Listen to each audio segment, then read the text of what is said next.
akhlak ini ikhwatu fiddin itu derajatnya sangat tinggi. Bahkan ada sorga yang tidak bisa diraih dengan salat malam, tidak bisa diraih dengan puasa sunnah, tidak bisa diraih dengan zikir dan baca Quran, hanya bisa diraih dengan akhlak yang mulia.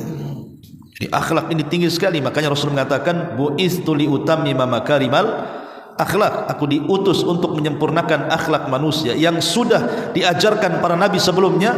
Rasul sempurnakan.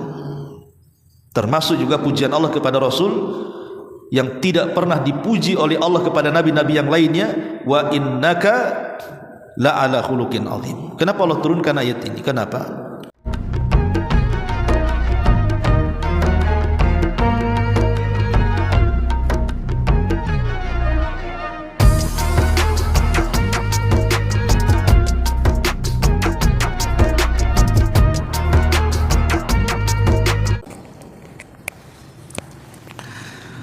Bismillahirrahmanirrahim. Assalamualaikum warahmatullahi wabarakatuh.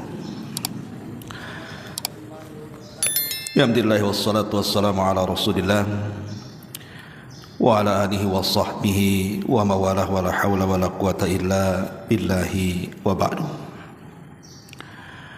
Kita lanjutkan kajian kitab Arba'in Nawawi dan kita masuk pada hadis Abi Dzar, Jundub ibn Junadah dan Abi Abdurrahman Mu'ad ibn Jabal radhiyallahu anhuma. Kita baca hadisnya. Ada kitabnya. Yang lain mana? Ada semuanya. Okay.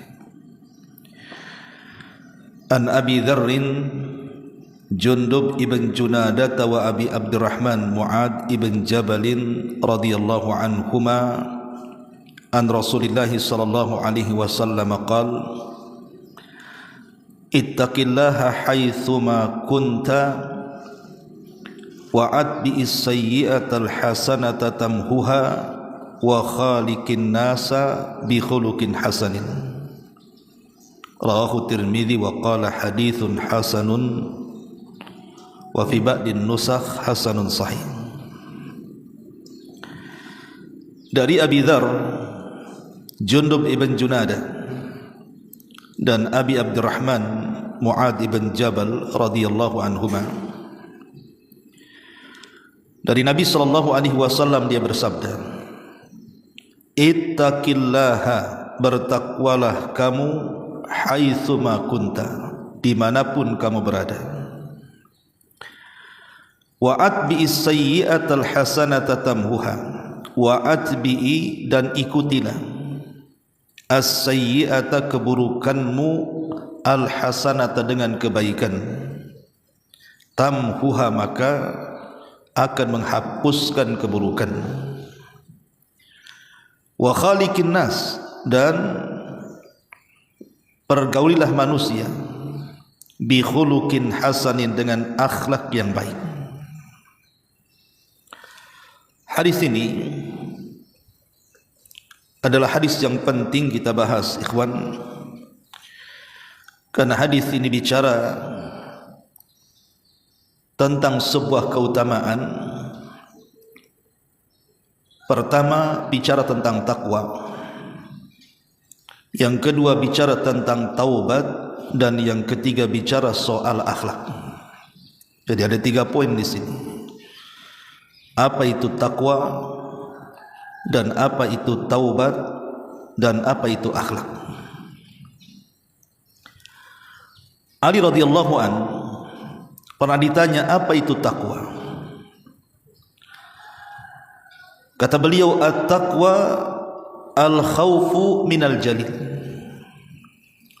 wal amalu bitanzil wal qana'atu bil qalil wal isti'dad liyaumir rahil. Takwa itu terdiri daripada 4 kata-kata Ali. Yang pertama, al-khawfu minal jalil, tertanam perasaan takut dari Allah subhanahu wa ta'ala. Yang kedua, al-amalu bitanzil, berusaha untuk mengamalkan apapun yang diturunkan dari langit, Al-Quranul Karim, dan juga sunnah Nabi sallallahu alaihi wasallam. Dan yang ketiga, al-qana'atu bil qalil, redha dengan pemberian Allah sekalipun tidak banyak. Dan yang terakhir, al-isti'dad li yaumir rahim, mempersiapkan diri untuk hari setelah kematian. Itulah takwa, kata Ali. Ma'asyiral muslimin, ikhwatu fillah, rahimani wa rahimakumullah. Manusia ini di hadapan Allah Subhanahu wa taala semua sama. Saya, antum atau siapapun di dunia ini, di mata Allah Subhanahu wa taala itu sama. Baik yang kaya ataupun yang miskin, baik pejabat ataupun rakyat, baik yang berkulit hitam atau berkulit putih, baik laki-laki atau perempuan, itu semua sama di hadapan Allah Azza wa Jalla. Makanya Nabi SAW mengatakan, la fadla bainal arabi wal a'jam walal aswad alal ahmar. Tidak ada keutamaan di antara kalian, apakah kalian orang Arab ataukah bukan Arab, apakah kalian berkulit hitam ataupun merah, semua sama di mata Allah Subhanahu wa taala. Lalu apa yang membedakannya? Yang membedakannya adalah ketakwaan kita kepada Allah Subhanahu wa taala. Allah mengatakan, inna akramakum indallahi atqakum. Orang yang paling mulia di antara kalian itu orang yang bertakwa. Jangankan kita manusia, binatang. Satu binatang dengan binatang yang lainnya itu memiliki keunggulan masing-masing.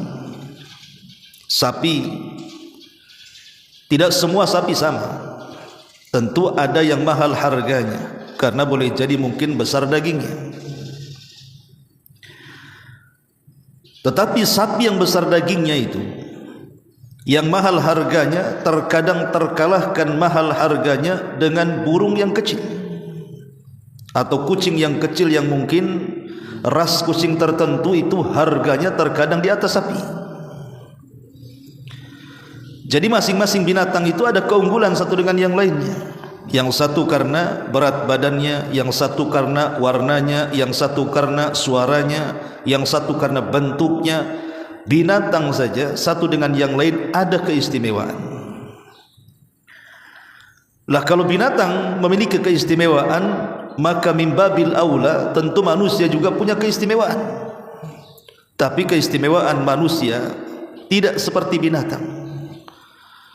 Umpamanya ada manusia gemuk, karena berat badannya dia lebih utama dibandingkan yang kurus, yang krempeng. Tidak, karena itu bukan cirinya. Atau mungkin ada manusia yang suaranya lembut, indah, bagus, yang bagus suaranya lebih utama dibandingkan yang jelek suaranya. Bukan itu keutamaan manusia. Atau mungkin dari segi rupanya, dari segi bentuknya, ada yang ganteng, yang cantik, yang elok, itu lebih utama dibandingkan yang buruk rupa, yang jelek bentuk. Tidak, bukan itu masalahnya. Tapi keutamaan pada manusia itu bukan di bentuk, bukan di warna, bukan di suara, tetapi ketakwaan dia kepada Allah Subhanahu wa taala. Itulah yang membedakan kita dengan yang lainnya, bahkan yang membedakan kita dengan binatang sekalipun. Jadi takwa ini penting, karena kita akan menjadi mulia karenanya. La Ali radhiyallahu an menjelaskan takwa itu al-khaufu minal jalil, tertanam perasaan takut dalam hati kita kepada Allah Subhanahu wa taala. Ketika orang bermaksiat kepada Allah Azza wa Jalla, dia tidak jadi maksiat karena takut kepada Allah. Orang mau berjudi tak jadi judi karena takut. Orang mau berzinah tak jadi berzinah karena takut. Orang yang mau mencuri tidak jadi mencuri karena takut. Dan begitu seterusnya. Jadi takwa itu artinya menjauh daripada larangan Allah karena takut kepada Allah Subhanahu wa taala. Ini yang pertama. Bahkan takut itu bukan hanya sekedar maksiat saja. Orang yang berzinah dia takut, orang yang minum khamar dia takut, orang yang berjudi dia takut. Tapi rasa takut kepada Allah itu bukan sekedar itu persoalannya. Artinya bukan sekedar maksiat saja, sampai harus ditanamkan kepada perkara ibadah. Takut kalau solat kita tidak diterima, takut kalau sedekah kita ditolak, takut kalau puasa kita tidak berpahala, takut kalau haji kita hanya lelah saja, dan begitu seterusnya. Jadi takut itu universal sifatnya, mencakup segalanya. Yang kedua, wal amalu bitanzil, beramal dengan yang diturunkan Allah, maksudnya Al-Quran, beramal dengan isi Al-Quran. Para ulama mengatakan fahmul hudud khairun min fahmil huruf. Memahami batasan-batasan dalam Al-Quran, ini perintah, ini larangan, ini yang dihalalkan, ini yang diharamkan, itu lebih baik dibandingkan hanya sekedar memahami bagaimana cara bacaan Quran, bagaimana cara tajwid Quran, bagaimana cara tahsin Quran, bagaimana cara mengucapkan makharijul huruf Quran. Kita katakan penting mempelajari tahsin itu, tetapi lebih penting lagi adalah mempelajari isi kandungan daripada Quran, karena itu tujuan Quran diturunkan. Kemudian juga ada yang kedua selain Quran, hadis Nabi SAW itu juga datang dari Allah. Makanya Allah mengatakan wa ma yantiqu anil hawa in huwa illa wahyun yuha. Nabi itu tidak pernah mengucapkan dengan hawa nafsunya, tapi Nabi mengucapkan dengan wahyu yang diwahyukan kepadanya. Kata Rasul, inni utitul kitab wa mislahu ma'ah, aku diberikan Quran dan yang semisalnya, maksudnya sunnah Nabi SAW. Maka ciri orang yang bertakwa adalah yang mengamalkan perintah Allah Subhanahu wa taala, baik dari Quran ataupun dari sunnah Nabi. Kemudian juga yang ketiga, kata Ali bin Abi Thalib, wal qanaa'atu bil qalil. Ciri orang yang bertakwa adalah qanaa'ah. Qanaa'ah itu artinya redha, rela, ikhlas dengan apa yang Allah berikan kepada kita. Karena banyak di antara manusia, kalau diberikan melimpah ruah dari kekayaan, dia sangat bersyukur. Tapi kalau seandainya kekayaan itu dicabut oleh Allah Subhanahu wa taala, tidak bersyukur dia, tidak terima dengan takdir Allah Azza wa Jalla. Kenapa saya tidak kaya, kenapa si fulan kaya? Kenapa saya sakit terus, kenapa si fulan sehat? Kenapa anak saya nakal, kenapa anak si fulan bagus? Dan begitu seterusnya. Tidak menerima dengan takdir artinya tidak qanaah. Qanaah itu harus rela dengan yang sedikit. Karena yang sedikit ini kalau berkah itu menjadi banyak, tapi yang banyak kalau tidak berkah menjadi sedikit. Kemudian yang terakhir, wal isti'dad liyaumir rahil. Takwa ini adalah persiapan. Untuk apa? Untuk hari setelah kematian. Makanya tidak ada bekal terbaik melebihi takwa. Kata Allah Subhanahu wa taala, wa tazawwadu fa inna khaira zadit taqwa. Berbekalah kalian karena tidak ada bekal yang paling baik melebihi takwa. Ayat ini bicara tentang ahlu Yaman. Jadi penduduk Yaman ini, mereka mau haji tapi nekat. Jadi haji nekat judulnya, karena berpikir bahwa haji ini ibadah yang mulia. Pasti dalam perjalanannya Allah Subhanahu wa taala tidak membiarkan mereka begitu saja. Pasti Allah akan menjaganya. Jadi berangkatlah penduduk Yaman haji ke Mekah tanpa bekal. Kemudian di tengah jalan kelaparan mereka, kehausan mereka, tidak ada yang diminum, tidak ada yang dimakan. Sampailah kabar ini kepada Nabi SAW. Kemudian turun ayat, wa tazawwadu fa inna khaira zadit taqwa. Berbekal kalian. Mau safar, bekali. Jangan safar tak bawa bekal. Karena bagaimanapun tawakal saja tidak cukup, harus ada sebab. Karena orang yang dikatakan tawakal itu kalau mengambil sebab. Berbekal kalian kalau mau safar, walaupun sebaik-baik bekal itu takwa, kata Allah. Dari sini kita tahu bahwa orang yang bertakwa adalah orang yang sudah mempersiapkan dirinya untuk kehidupan setelah kematian. Makanya ciri orang yang bertakwa di awal-awal surah Al-Baqarah itu apa? Alladzina yu'minuna bil ghaibi. Orang-orang yang beriman dengan perkara yang abstrak, yang tidak terlihat, yang gaib. Ketika seseorang itu beriman dengan perkara yang gaib, ikhwatu fiddin yang dimuliakan Allah Subhanahu wa taala, seperti beriman adanya malaikat, kita katakan malaikat itu ada walaupun tidak terlihat. Beriman kepada jin, maka kita katakan jin itu ada walaupun tidak terlihat. Beriman kepada iblis dan setan, kita katakan iblis dan setan itu ada walaupun tidak terlihat. Bukan percaya kepada jin dan setan, maksudnya percaya bahwa mereka ada walaupun tidak tampak. beriman tentang adanya azab kubur, beriman tentang adanya nikmat kubur, beriman tentang adanya kebangkitan pada hari kiamat dengan berbagai macam hisab, timbangan dan suhufnya, beriman dengan adanya surga dan neraka, kenikmatan dan azabnya. Itu semua mendorong kita untuk bertakwa kepada Allah Subhanahu wa taala. Karena kalau kita sudah beriman ada kehidupan setelah kematian, pasti di dunia kita persiapan. Tidak mungkin tidak akan persiapan. Dan persiapan yang sesungguhnya adalah ketakwaan kepada Allah Subhanahu wa taala. Makanya yang keempat kata Ali bin Abi Thalib, al-isti'dad li yaumir rahil. Inilah takwa menurut Ali bin Abi Thalib radhiyallahu anhu. Ada juga yang memaknai takwa itu menurut Abdullah ibn Mas'ud radhiyallahu anhu. Apa kata Abdullah ibn Mas'ud radhiyallahu an ketika mentafsirkan surah Al-Imran ayat 103, wala tamutunna illa wa antum muslimun. Janganlah kalian ya ayyuhalladzina amanu taqullaha haqqa tuqatih wa la tamutunna illa wa antum muslimun. Wahai orang yang beriman, bertakwalah kepada dengan sebenar-benar takwa dan jangan mati kecuali dalam kondisi muslim. Abdullah bin Mas'ud mengatakan, apa itu takwa? Beliau mengatakan, an yuta'a fala yu'sa wa yudhkar fala yunsa wa an yushkar fala yughfar. Takwa itu agar Allah ditaati dan tidak dimaksiati. Takwa itu agar Allah diingat dan tidak dilupakan.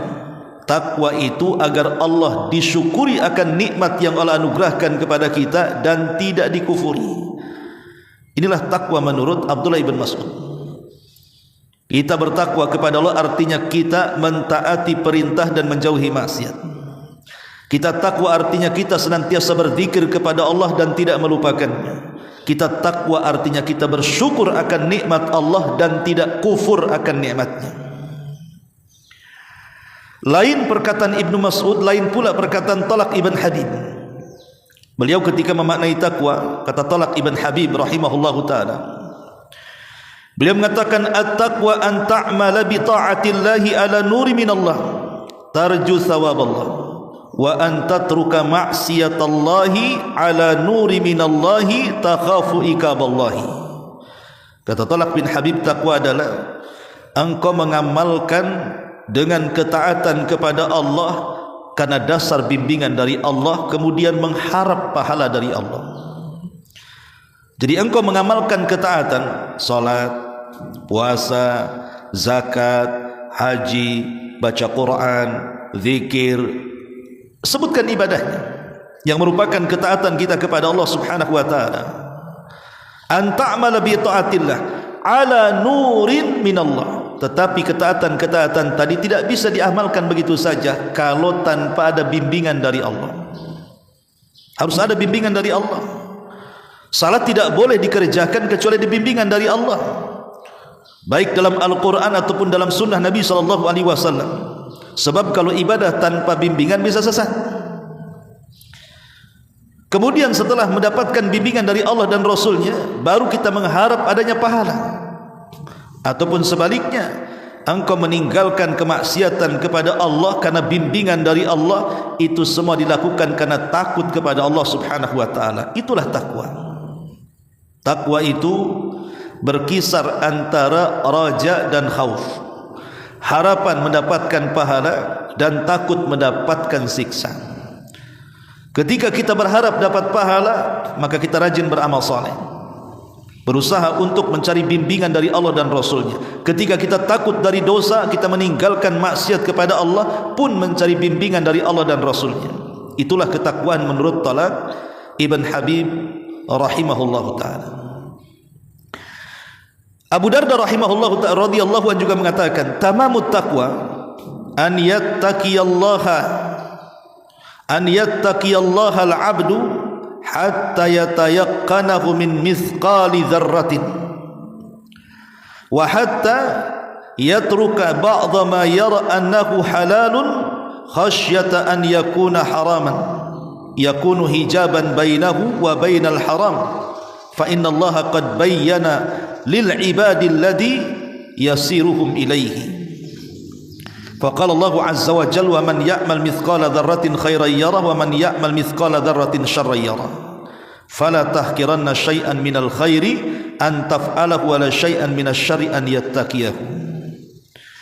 Apa kata Abu Darda radhiyallahu an ketika bicara soal takwa? Dia mengatakan, tamamut taqwa, kesempurnaan takwa itu an yattaqiyallah al-'abdu, seorang hamba takut kepada Allah, hatta yatayaqqanahu min mithqali dzarratin, sampai dia yakin sekecil apapun dari amal saleh pasti akan dilihat Allah. Wa hatta yatruka ba'dha ma yara annahu halal, ataupun dia meninggalkan sebagian yang dilihat itu perkara halal, takut kalau seandainya jatuh kepada yang haram. Ya, sebagai bentuk hijab kata beliau antara dia dan yang haram. Karena Allah Subhanahu wa taala sudah menjelaskan kepada hamba-hambanya, sebagaimana Allah mengatakan, barang siapa yang beramal walaupun sebiji dzarah sebuah kebaikan pasti dilihat Allah. Barang siapa yang beramal walaupun sebiji dzarah dari keburukan pasti dilihat Allah. Maka jangan remehkan sesuatu yang baik untuk dikerjakan, jangan pula meremehkan sesuatu yang buruk segera tinggalkan. Jadi Abi Darda radhiyallahu anhu ingin menjelaskan kepada kita bahwa takwa itu jangan pernah meremehkan amal sekecil apapun atau keburukan sekecil apapun. Jangan remehkan amal sekecil apapun. Boleh jadi yang kecil inilah yang membukakan sorga kepada kita. Dahulu ada seorang wanita, istri daripada Harun ar-Rasyid. Jadi salah satu istri Harun ar-Rasyid ini namanya Zubaidah. Zubaidah ini melaksanakan haji bersama suaminya Harun ar-Rasyid dari Basrah menuju Mekah di zaman itu. Mekah tidak seperti zaman sekarang, sulit untuk mencari air dan mendapatkannya, sehingga banyak jemaah haji yang kehausan. Bahkan sebagian mereka mati karena kehausan, karena tidak ada minuman yang diminum. Kalau sekarang sudah melimpah Zam-Zam di mana-mana. Jadi Zubaidah ini akhirnya mengeluh kepada suaminya dan mengatakan, wahai suamiku, aku kasihan dengan jemaah haji itu, mereka mati karena kehausan. Bagaimana kalau uang pribadiku kusumbangkan kepada mereka untuk membuat mata-mata air yang terbentang dari Mina sampai ke Arafah? Akhirnya suaminya mengizinkannya. Maka kemudian Zubaidah pun mulai menggali mata-mata air dengan biaya yang banyak. Akhirnya keluarlah mata-mata air yang terbentang dari Mina ke Arafah, sehingga jemaah haji tidak ada lagi yang mati kehausan. Mereka bisa minum dengan air-air itu. Makanya sejarah membuktikan kebaikan Zubaidah ini. Sampai hari ini orang-orang Arab menyebutnya Ainu Zubaidah, mata airnya Zubaidah.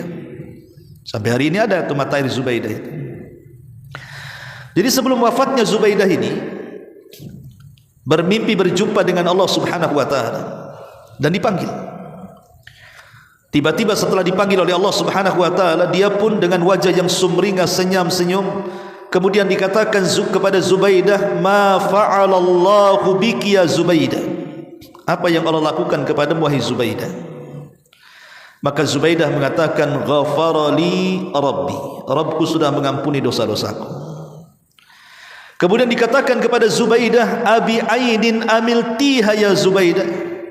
Apakah Allah mengampuni karena engkau sudah membuat mata-mata air yang banyak sehingga mampu memberikan minum jemaah haji yang cukup banyak dan mereka diselamatkan dari nyawa-nyawa mereka sehingga tidak kehausan? Kata Zubaidah, al-ainu wa mal ainu. Mata air, apalah artinya mata air, kata dia. Bukan itu. Lalu apa yang menyebabkan Allah mengampuni dosa? Maka Zubaidah mengatakan, biraqataini fi jawfil laili uhafidu alaihima. Yang membuat Allah mengampuni dosa-dosaku adalah karena aku senantiasa menjaga solat 2 rakaat di tengah malam dan aku tidak pernah meninggalkannya. Solat tahajud. Kita lihat kisah ini, kita kira bahwa Zubaidah mendapatkan pintu ampunan itu karena sudah menginfakkan uang miliaran kalau hari ini, membangun mata-mata air sehingga memberi minum jemaah haji. Yang dahulu di zaman Bani Israel ada seorang wanita pelacur memberi minum anjing masuk surga karena keikhlasannya. Ini yang dikasih minum bukan anjing, tapi jemaah haji yang sedang ibadah. Tetapi buktinya bukan itu yang menjadikan Zubaidah diampuni dosanya, tapi amalan yang semua orang bisa melakukannya. Kalau infak triliunan, tidak semua orang bisa melakukannya. Hanya orang-orang kaya saja yang bisa melakukannya. Tapi kalau solat 2 rakaat, mau si miskin, mau si kaya, mau anak kecil, mau orang dewasa, mau laki-laki, mau perempuan, dia bisa melakukan solat 2 rakaat. Itu pula amalan yang kecil. Rupanya itu pula Zubaidah diampuni dosa-dosanya. Maka dari sini kata Abu Darda ketika bicara soal takwa, jangan remehkan kebaikan sekecil apapun, laksanakan. Sebagaimana jangan memandang keburukan sekecil apapun, tinggalkan. Itulah hakikat takwa. Lah takwa yang seperti ini kata Nabi SAW, ittaqillaha haitsu ma kunta. Maka tanamkan takwa yang seperti ini dimanapun kita berada. Takwa itu bukan hanya atribut, ikhwan, ya. Karena ada orang yang takwa itu memandang hanya sekadar atribut sudah dikatakan takwa. Kalau orang sudah pakai jubah, kalau orang sudah pakai gamis, kepalanya pakai sorban, kemudian juga yang akhwatnya sudah pakai jilbab, sudah pakai niqab, sudah pakai cadar, sudah pakai kaos kaki, dikatakan takwa? Tidak juga. Tengok bulan Ramadan itu, rocker saja pakai jubah kan, artis saja pakai jilbab. Ya mungkin itu sedikit daripada alamat takwa, tapi itu bukan takwa. Takwa itu bukan dari pakaian lahiriah yang kita pakai. Pejabat saja banyak yang disumpah suruh bertakwa kan begitu ketika dilantik, tapi setelah dilantik korupsi pula dia. Jadi takwa itu bukan penampilan, takwa itu letaknya di dada. Kata Nabi SAW, at-taqwa hahuna. Takwa lo di sini kata Rasul. Takwa itu di hati. Orang kalau sudah masuk ketakwaan dalam hatinya, maka hati ini yang akan menggerakkan seluruh badannya. Ketika Allah perintahkan maka dia laksanakan. Ketika Allah larang maka dia tinggalkan. Ketika Allah haramkan maka dia tinggalkan. Ketika Allah halalkan maka dia nikmati. Itulah takwa.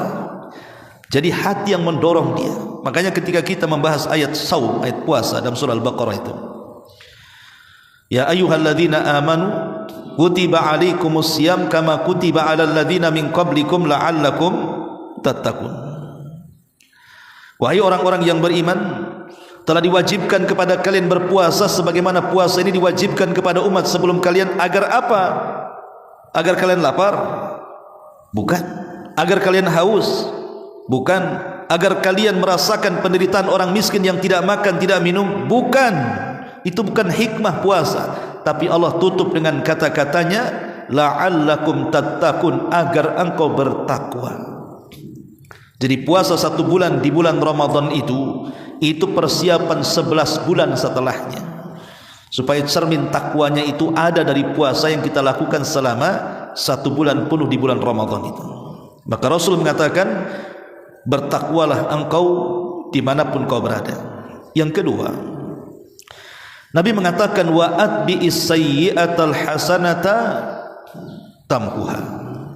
Ikutilah perbuatan burukmu dengan kebaikan, niscaya kebaikan itu bisa menghapus keburukan. Dan ini alamat orang yang bertobat. Setiap manusia itu melakukan kesalahan. Kullu bani Adam khatta'un wa khairul khatta'ina tawwab. Setiap anak Adam itu pasti khata'. Khata' ini diambil dari kalimat siyag al-mubalaghah. Khatta'un, kalau antum belajar bahasa Arab ada namanya siyag al-mubalaghah. Artinya khata' dengan khata' itu beda. Kalau khata' tanpa tasdid, kalau khata' itu ada tasdidnya. Kalau khata' saja artinya orang melakukan kesalahan tanpa ada unsur kesengajaan. Itu namanya khata'. Afwan ana khata', afwan ana salah, ya. Dan dilakukan 1-2 kali saja. Tapi kalau pakai tasdid khata'un, artinya orang yang banyak salahnya, orang yang banyak dosanya, dan ada unsur kesengajaannya. Itulah makna khata'. Setiap anak Adam itu khata', pasti banyak melakukan salah, dan pasti ketika melakukan kesalahan itu ada unsur kesengajaan. Tetapi kesalahan itu bukan aib bagi kita. Jangan mencela kesalahan orang, karena kita juga berbuat salah. Kesalahan itu bukan aib, karena semua manusia berbuat salah. Bukan hanya kita, para nabi aja berbuat salah. Nabi Adam berbuat salah, jangan makan buah, dimakan dia. Nabi Nuh mendoakan kehancuran kaumnya, la tadhar alal ardi minal kafirina dayyara. Semua manusia tidak terkecuali, mau nabinya mau umatnya melakukan kesalahan. Tapi tentu kesalahan para nabi berbeda dengan kesalahan kita. Tapi intinya semua manusia berbuat salah. Jadi kesalahan itu bukan aib. Yang aib itu kalau kita berbuat salah tidak lekas bertobat. Makanya hadis selanjutnya Rasul mengatakan wa khairul khatta'ina tawwabun, dan sebaik-baik orang yang banyak melakukan kesalahan dengan sengaja itu tawwabun. Tawwab juga sama siag mubalaghah, artinya kasrah at-taubah, banyak bertobat. Satu sisi kita banyak salah, sisi lain harus banyak bertobat. Dan Allah itu Maha Pengampun lagi Maha Pemaaf. Kita berbuat dosa hari ini, kemudian kita bertobat, Allah ampuni. Besok kita berbuat dosa lagi, kemudian bertobat, Allah ampuni. Besoknya lagi kita berbuat dosa, kemudian bertobat, Allah ampuni. Selama hamba itu mau bertobat, pasti Allah akan ampuni. Dalam hadis qudsi Allah mengatakan, "Lau ataitani bi qurabil ardi khataya, thumma laqitani la tusyrik bi syai'an, la ataituka bi qurabiha maghfiratan." Kalau kau datang kepadaku dengan sebumi kesalahan, kau datang meminta maaf, tidak menyekutukan Allah, ku ampuni kesalahan kalian semuanya. Begitulah rahmatnya Allah Subhanahu wa taala. Maka salah satu ciri tobat adalah pertama menyesal, an-nadam. Kalau kita berbuat kesalahan jangan diteruskan, berhenti kemudian menyesal. Dari penyesalan itu berazam untuk tidak melakukan kembali.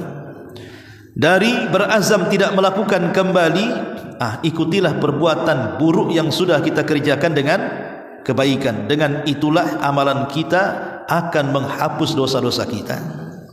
Dahulu di zaman Nabi ada anak muda. Ingat bahwa dosa di masa itu yang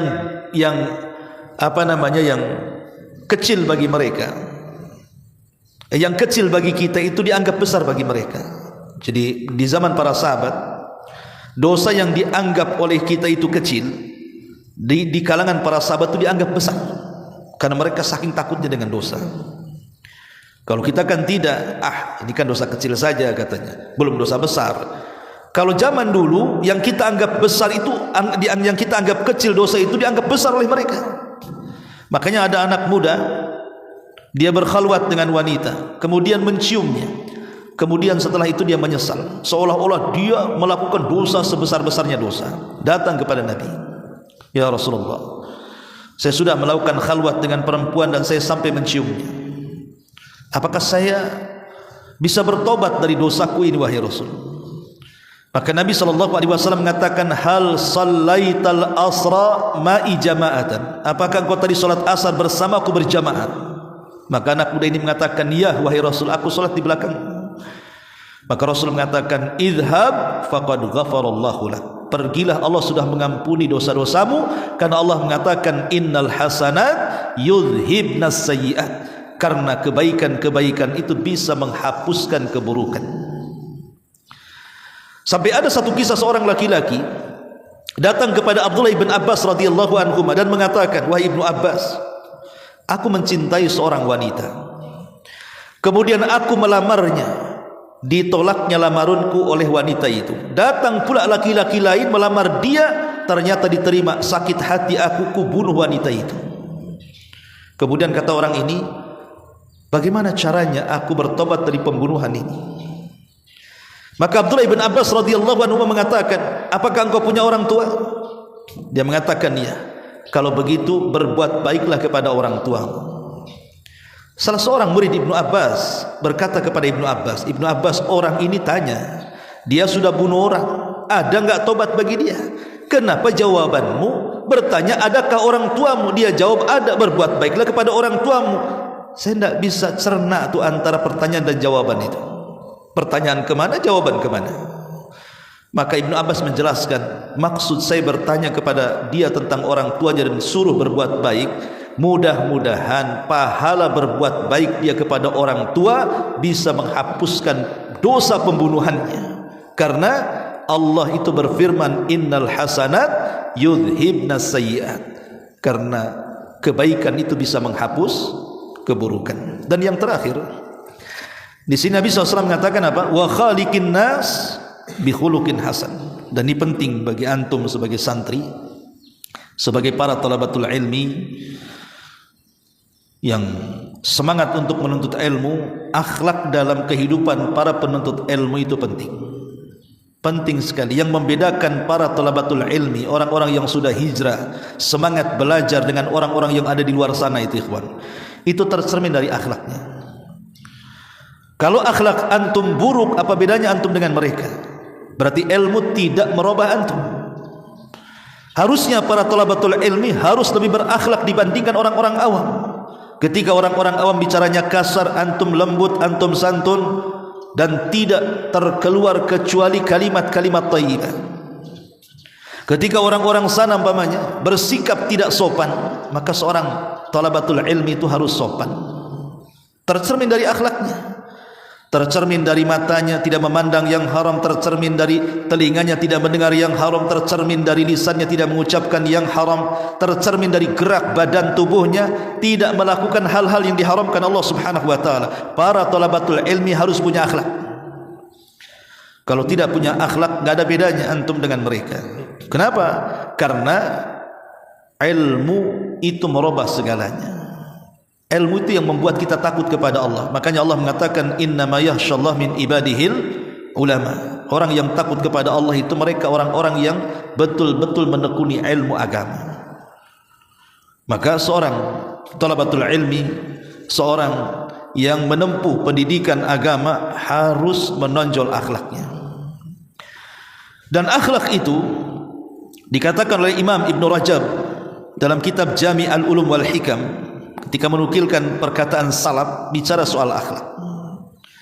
Hasan al-Basri mengatakan, akhlak adalah al-qaramu wal badhalatu wal ihtimal. Akhlak itu terdiri daripada 3 kata. Al-qaram, qaram itu artinya kedermawanan. Kalau kita punya ilmu, bimbing orang lain. Kalau kita punya harta, bantu orang lain. Kalau kita punya tenaga, tolong orang lain. Minimalnya kita mendoakan orang lain. Ketika kita tidak bisa membantu, minimalnya doalah. Itu namanya karam. Nampak ada saudara kita terjatuh naik motor, segera bangunkan, angkat barangnya, tolong orangnya. Ada mungkin saudara kita mau pinjam barang-barang kita, berikan. Dan begitu seterusnya. Ada saudara kita mungkin ilmunya kurang, ketinggalan pelajaran, tidak paham dalam ilmu tertentu, dan kita tahu, bimbing orang itu. Itulah karam artinya. Kemudian yang kedua, al-badhalah, mencurahkan segala kemampuan. Mencurahkan segala kemampuan untuk melakukan kebaikan. Jangan remehkan kebaikan apapun, sekecil apapun lakukan. Atau al-ihtimal, kita harus sabar dari gangguan orang. Kalau kita disakiti, sabar. Kalau kita diganggu, sabar. Kita sabar dari gangguan orang lain, tidak perlu dibalas. Memang membalas keburukan dengan keburukan yang sama boleh. Contoh namanya, ada orang menghina kita dengan menyebutkan dasar anjing, maka kita boleh menjawab engkau yang anjing. Hanya sebatas itu. Kita boleh membalas keburukan dengan keburukan. Kalau dia satu kata, kita jawab dengan satu kata. Jangan dia satu kata, kita pula 3 kata. Dia mengatakan kita anjing, kita pula tambah anjing, babi, buaya. Itu tak boleh. Itu sudah melebihi kapasitas, ya. Tetapi sebaik-baiknya kita tidak membalas. Kalaupun harus membalas, balas dengan yang sama. Tapi sebaik-baiknya adalah jangan membalas. Itu namanya ihtimal, sabar dari gangguan. Ini menurut Hasan al-Basri.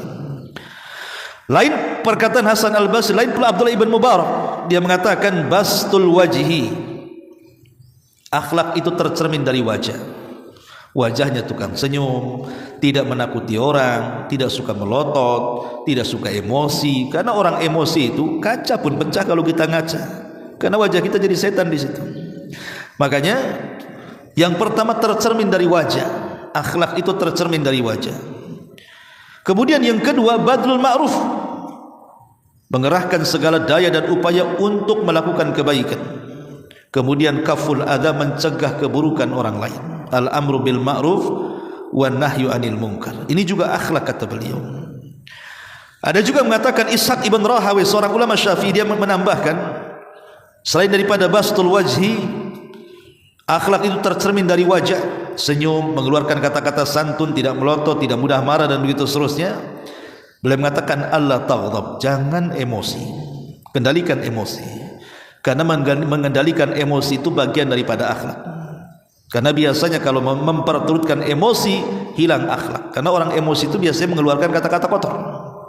Mata aja mau keluar orang emosi itu, tangan aja mau nabok kan gitu. Itu orang emosi, hilang akhlaknya ketika emosi. Itu menurut Ishaq ibn Rahawih rahimahullahu taala. Bahkan sebagian ahlul ilmi meluaskannya, mengatakan husnul khuluq itu kadhmul ghairi, menahan amarah, wa izharut talaqati wal bashasha, tampakkan kelembutan wajahnya, wal afu aniz zalin, maafkan dari yang tergelincir, wa kaful adha an kulli muslim, cegah keburukan dari seorang muslim, kemudian juga tolonglah orang-orang yang dizalimi.